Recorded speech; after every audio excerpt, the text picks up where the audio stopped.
World War I Museum and Memorial was closed during the stay-at-home order in Kansas City, with no visitors being able to come in and read stories in that incredible spot. 41 Action News reporter Dan Cohen is here to explain how the museum plans to keep these stories alive and well for years to come. Dan, this is a pretty impressive project they've been working on.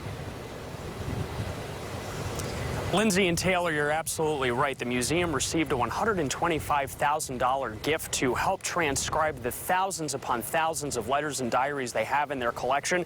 And once they become available digitally, they'll be able to transport visitors to the hearts and minds of those who lived through the Great War. With its doors closed, the World War I Museum was busy. We were able to, at that time, transcribe over 6,000 pages of letters. But they have many, many more to go. We have thousands and thousands of pages left to be digitized. The museum recently received a gift to help that mission. For us to receive a $125,000 grant from the National Endowment for the Humanities is huge. The goal with this gift? Access.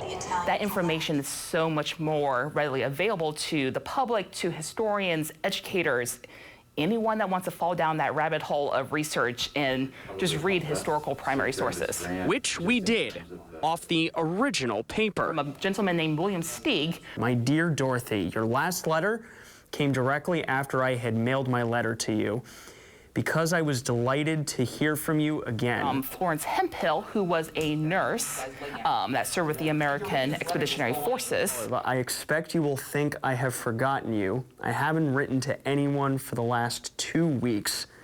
It seemed like the fates were against me. This particular letter is written by William McCartney, and this particular letter he wrote, and it's one of the letters that I say includes code. Look up the Bible at the Acts, 8th chapter at the 26th verse, and you will see where we are, where Philip was sent. Anybody across the world can access those first-person accounts of what took place during World War I. I see that America has declared war at last. You definitely become connected to them.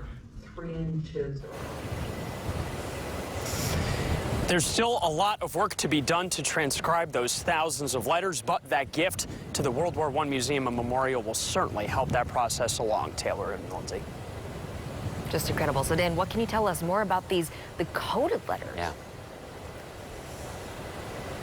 Yeah, the coded letter was really interesting. They weren't allowed to identify where they were specifically, and that letter was from a soldier who was stationed in the Middle East. So writing a letter home to his mother, he was able to identify a specific Bible verse that identified the exact location where he was stationed, just to let his mother know that he was safe and where he was, just to give her some peace of mind back home while he was serving during World War I. Just a really emotional experience for anyone to read these letters, and we certainly got that opportunity when we checked those out just a couple of days ago. Wow.